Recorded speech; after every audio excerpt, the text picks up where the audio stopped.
तो अल्जाइमर होने के क्या सिम्टम होते हैं? बहुत अच्छी बात है। देखिए, बेसिकली पहले अल्जाइमर है क्या? अल्जाइमर को अभुल भी बोलते हैं, भूलना जिनसे कहते हैं, भूल जाता है आदमी। अल्जाइमर को डिमेंशिया भी बोलते हैं, और लोगों ने अल्जाइमर और डिमेंशिया को अलग अलग बना रखा है। अल्जाइमर को यूनानी में निशान बोलते हैं, निशान। इसके अलग अलग जगह पे अलग अलग नाम हैं। डॉक्टर साहब, हम अल्जाइमर के बारे में बात कर रहे थे, तो अगर किसी को अल्जाइमर हो गया तो उसे कैसे पता चलेगा, इसके सिम्टम्स क्या होते हैं? ये बहुत अच्छी बात है। अल्जाइमर का ऐसा होता है, देखो, एक तो आप वर्कलोड की वजह से भूल जाते हैं किसी बात को, या जल्दी की वजह से भूल जाते हैं, ये और बात है।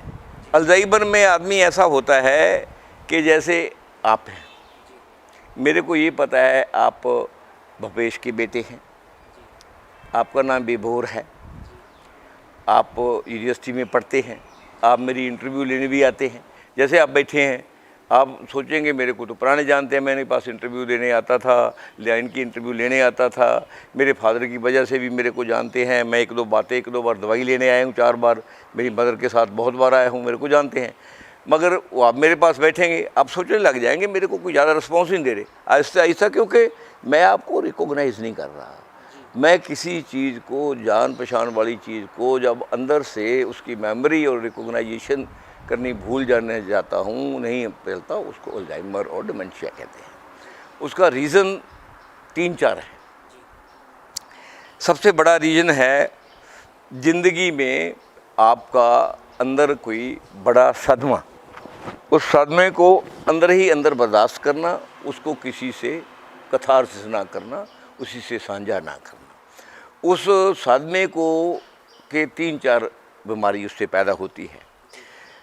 वो अलग अलग किस्म के सदमे होते हैं, अलग अलग किस्म के समाज में हैपनिंग होती है। जैसे हम कोई बात है, जब किसी बात को हम छुपाते हैं, उसको कहते हैं सप्रेशन। सप्रेस कर लिया हमने अंदर अपना, बाहर नहीं निकाला। उस सप्रेशन से एक बीमारी तो होती है डिप्रेशन, क्योंकि डीप चला गया, डिप्रेशन की आ गई। जब किसी चीज़ को आप सप्रेस करेंगे, then depression disease will come out, depression बन के आ जाएगी। और ज़्यादा उसको आप ज़्यादा मात्रा में करते रहेंगे, फिर क्या होता है, हमारे सेंट्रल नर्वस सिस्टम में हमारे 2 जो हैं मैटर होते हैं, ग्रे मैटर और वाइट मैटर। उसमें से ग्रे मैटर और वाइट मैटर सिंक्रोनाइज करते हैं हमारी याद को कम्युनिकेट करने के लिए और माइंड से रिसीव करने के लिए आपस में। उनका कम्युनिकेशन गायब जो है बिल्कुल स्लो हो जाता है, फिर याददाश्त कम हो जाती है। जब कम्युनिकेशन गायब किसी दायरे में माइंड के कम होता है, तो उसकी वजह से अल्जाइमर। डॉक्टर साहब, अल्जाइमर की भी कोई उम्र होती है या छोटे बच्चों में होती है? अल्जाइमर की कोई उम्र नहीं। छोटे बच्चों का ऐसा है कि छोटे बच्चे जब होते हैं, उनको कोई ज़्यादा किसी चीज़ को सप्रेस करने की ज़रूरत नहीं है। ये जो बंद बोतलें आती है पानी वाली, अल्जाइमर और पार्किंसंस, इनका बड़ा कारण जो है डिस्पोजेबल ये जितना मटेरियल आ रहा है फाइबर का, जिसमें स्पेशल पानी है जिसको मिनरल वाटर कहते हैं, it's very dangerous for the health. Plastic की जो बोतलें होती हैं, हाँ, जो इससे बेटर है आप किसी छप्पड़ का पानी सीधा पी लेंगे बिना छाने, वो नुकसान नहीं करेगा। बेसिकली प्लास्टिक जो है बहुत ही स्लोली वाटर में डिज़ोल्व होती है और इतनी मिन्यूटली और रिफाइंड ढंग से डिज़ोल्व होती है कि बॉडी को उसको फिल्टर करना इम्पॉसिबल हो जाता है। फिर हमारे ब्लड में जाकर आहिस्ता आहिस्ता हमारे ब्रेन में डिपॉजिट होती है। नवी रिसर्च में कई लोगों के ब्रेन में हाफ टीस्पून वो फाइबर मिला है जो बोतलों का है। वो उनकी जब वो नवा वो देखा गया, तो फिर देखा गया कि पार्किंसंस और अल्जाइमर का ये बहुत बड़ा एक रीज़न है, क्योंकि वो जाकर किसी, जैसे क्या होता है। डॉक्टर साहब, हम अल्जाइमर के बारे में बात कर रहे थे, तो अल्जाइमर में शॉर्ट टर्म मेमोरी लॉस होता है या फिर लॉन्ग टर्म मेमोरी लॉस भी हो सकता है? स्टार्टिंग में अगर जिस मनुष्य को, चाहे फीमेल है चाहे मेल, चाहे औरत है चाहे आदमी है, अगर कोई ऐसा समझदार परिवार के मेंबर या मिलने वाला दोस्त मिल जाए, उसका कथारसिस कराने लग जाए, तो ये बीमारी होती ही ख़त्म हो जाती है, होती नहीं। अगर उसको एक ऐसे करते हैं कि किसी घर में मेहमान आए, ये तो यार भूल जाता है, इसका पता नहीं क्या बोल दे, करारी कर देते हैं, वो आहिस्ता आहिस्ता फिर वो बड़ा बीमार बन जाता है। इसकी यूनानी और आयुर्वेद में और नेचुरोपैथी में बहुत अच्छी दवाइयाँ हैं। एलोपैथी में इसके लिए सिर्फ नशे हैं, जिनको शराब के नशे, फीम के नशे हैं, ऐसे ही इनके पास ब्रेन के लिए नशे हैं। वो नशे की वजह से आदमी थोड़ा उस कमज़ोर रहता है, ब्रेन में को नशा रहता है तो आदमी ठीक लगता है। डॉक्टर साहब, अल्जाइमर है, डिमेंशिया है, ये ज़्यादातर मेल्स में ही क्यों देखने को मिलता है, लेडीज़ में इसका कम असर क्यों होता है? लेडीज़ ऐसा है, लेडीज़ में कैथारसिस के सोर्स बहुत है। लेडीज़ जब बैठती है बातें करनी हटती नहीं है, किसी की बातें करेगी, ये और नहीं तो घर वाले को डंडा दे लेगी, ये और नहीं तो भाई को डंडा दे लेगी, ये और नहीं तो रिश्तेदार को डंडा दे लेगी, और नहीं तो तेरे कुड़मे की जान पहचान शुरू कर लेगी, और नहीं तो त्यों नहीं करेगा तो अपनी शुरू कर लेगी।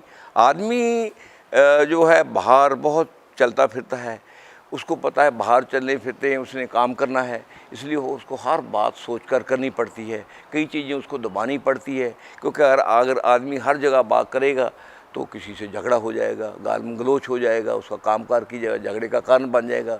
इसलिए बहुत बातें जो आदमी को सप्रेस करनी पड़ती है, उस सप्रेशन से डिप्रेशन हो जाता है, उस डिप्रेशन से फिर सेंट्रल नर्वस सिस्टम में प्रॉब्लम आती है। जब सेंट्रल नर्वस सिस्टम में सेंसरी में प्रॉब्लम आती है, उसके बाद ग्रे मैटर, वाइट मैटर, ये सारे डिस्टर्ब हो जाते हैं। इसी से डिमेंशिया, इसी से अल्जाइमर पैदा होता है। डॉक्टर साहब, अगर किसी को अल्जाइमर हो गया है तो उसे आयुर्वेद में, यूनानी में कैसे ठीक कर सकते हैं?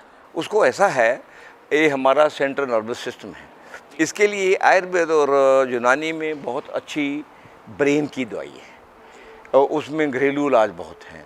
वो ब्रेन की दवाइयों से ऐसा होता है, वो उस एरिए को, वो ब्लड को इस ढंग से फिल्टर कर देते हैं, ब्लड में ये डिप्रेशन और सप्रेशन की वजह से हैवी मैटर आ जाते हैं। उन हैवी मैटर्स को, जैसे बकापा मनोरी है, ब्रह्मी बूटी है, ठीक है, दालचीनी है, धनिया पाउडर है, शंख पुष्पी है, ये हमारे पोस्त है, पोस्त के बीज हैं, मगज हैं सारे, खरबूजा है, तरबूज है, खदवाना है, और स्पेशल पार्किंसंस के लिए जो संड्रोपा है या मोडोपा है, ये दवाई बनती है। ये पनीर है, ये पनीर का जो पनीर में ये सबसे ज़्यादा होता है। कितनी चीज़ें हैं जो हमें अवेयरनेस नहीं है हमें। जैसे हम विटामिन डी की बात करेंगे, विटामिन डी क्या कहेंगे, ये रेड मीट में होता है ना, साइंस वाले ये कहेंगे ये अंडे में होता है। उनको ये नहीं पता कि रेड जो विटामिन डी है वो करेले में भी है, घी में भी है, रामतोरी में भी है, अमरूद में भी है, संतरे में भी है, माल्टे में भी है, केले में भी है, हर चीज़ में विटामिन डी है। जो धूप में कोई चीज़ पनपती है और पलती है खुली धूप में, उसमें विटामिन डी और कैल्शियम है ही है। डॉक्टर साहब, ऐसा कहा जाता है कि अगर किसी को ब्रेन की प्रॉब्लम हो जाए, माइंड की प्रॉब्लम हो जाए, जैसे अल्जाइमर, पार्किंसन है, तो वो ठीक नहीं हो पाती, 100% क्योरेबल नहीं है। क्या ये सही है? ऐसा है, ये डिपेंड करता है किस स्टेज में है। हर चीज़ की एक स्टेज होती है। जैसे देखिए, एक आदमी है, उसकी कैपेसिटी है 20 किलो की पकड़ कर निकालने की, ऐसी मेडिसिन दवाइयाँ हैं, वो उस चीज़ को 20 किलो के वेट को बाहर निकाल सकती है। अगर आदमी 40 किलो डीप चला गया तो वो कैसे उठाएंगे? ये स्टेज है कि बीमारी कहाँ तक पहुँच चुकी है। बीमारी अगर इस अवस्था में चली जाती है तो कई बार क्योरेबल नहीं होती, मुश्किल हो जाती है। मगर पार्किंसंस और डिमेंशिया, अल्जाइमर, इनका अगर स्टार्टिंग में, स्पेशली यूनानी मेडिसिन में जो मैं देखा है, आयुर्वेद को भी मैं काम कर रहा हूँ, और मैं यूनानी और आयुर्वेद की जितनी क्रूड फॉर्म में हर्बल है, मैं उन पे ज़्यादा काम करता हूँ। पढ़ता मैं बहुत हूँ, 16-17 घंटे काम करता हूँ। मैं देखा है, अगर आप सीधी जड़ी बूटी देंगे, उससे तकरीबन बहुत ही बीमारियाँ जो कहते हैं क्योर होती ही नहीं, क्योर हो जाती है। उनका मेरा काम नहीं है, ये पहले काम किया हुआ है। इब्न सिन ने किया है, अलकिंडी ने किया है, अल-ज़फ़ा ने किया है, चरक ने किया है, और बहुत हमारे लोगों ने पहले काम किया हुआ है। मैंने भी बहुत नमा काम किया है, बहुत जड़ी बूटियों पे, उनका कम्बिनेशन मैंने बहुत बनाए हैं।